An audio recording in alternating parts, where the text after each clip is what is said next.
వియ్యానికైనా కయ్యానికైనా సమఉజ్జీ ఉండాలన్నది పాత సామెత. ఇప్పుడు కూడా నేరుగా నిజాయితీగా రాజకీయాలు చేయాలనుకున్న వాళ్ళు ఇదే సూత్రాన్ని పాటిస్తున్నారు. కొడితే సమఉజ్జీనే కొట్టాలి, ఏనుగు కుంభస్థలాన్ని కొట్టాలి అని వాళ్ళు డిసైడ్ అయిపోతారు. తెలంగాణ సీఎం రేవంత్ రెడ్డి కూడా అదే తీరు ఆలోచిస్తున్నట్లుగా తెలుస్తోంది.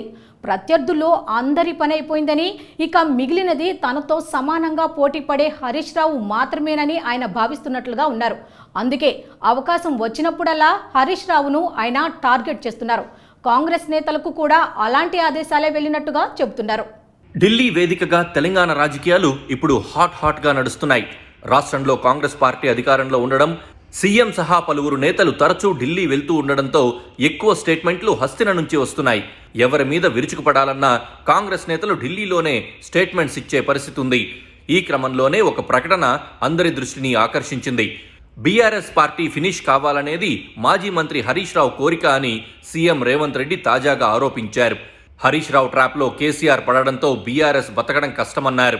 కేసీఆర్ పొలిటికల్గా నిలదొక్కుకోవడం కూడా జరగదని జోస్యం చెప్పారు. ఏపీలో చంద్రబాబు ప్రతిపక్ష నాయకుడిగా పనిచేశారని, వాళ్లు తిట్టే తిట్లు, చేసే కామెంట్లను తట్టుకుని పోరాడారన్నారు. కోర్ ఏరియాను వదలలేదని తెలిపారు. ఇక్కడ మాత్రం కేసీఆర్ ఆ పని చేయడం లేదన్నారు. హేతుబద్ధంగా ప్రవర్తిస్తేనే బీఆర్ఎస్ బతుకుతుందన్నారు.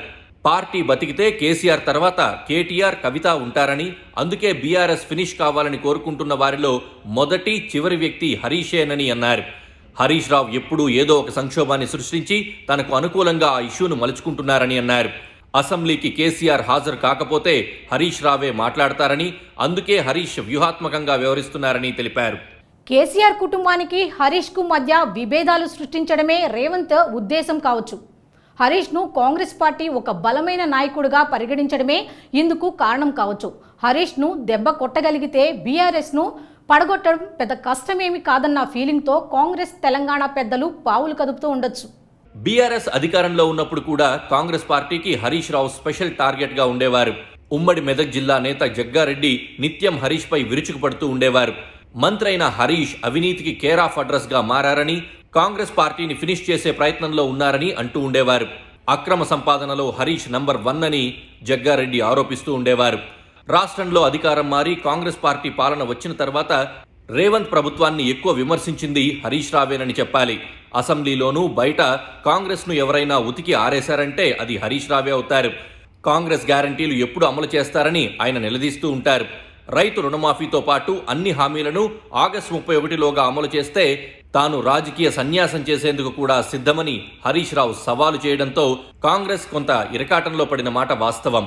పైగా తాను మాట మీద నిలబడడం ఖాయమని కూడా ఆయన ప్రకటించారు. కాంగ్రెస్ నేతలంతా మూకుమ్మడి ఎదురుదాడి చేసినా హరీష్ రావు వెనకంజ వేయలేదు.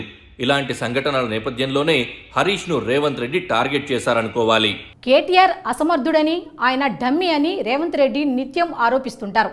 ఏదైనా సరే హరీష్ రావే సమర్థుడని, ఆయన వల్లే కాంగ్రెస్ పార్టీకి ముప్పు పొంచి ఉందని ఆయన అనుమానిస్తుంటారు. అందుకే మాజీ ఆర్థిక మంత్రి కాంగ్రెస్ వారికి టార్గెట్ అవుతున్నారు. పైగా మాటకు మాట ద్వారా కొంత డైవర్షన్ కూడా అవకాశం ఉంటుంది. రాజకీయాల్లో కావాల్సింది కూడా అదే కదా.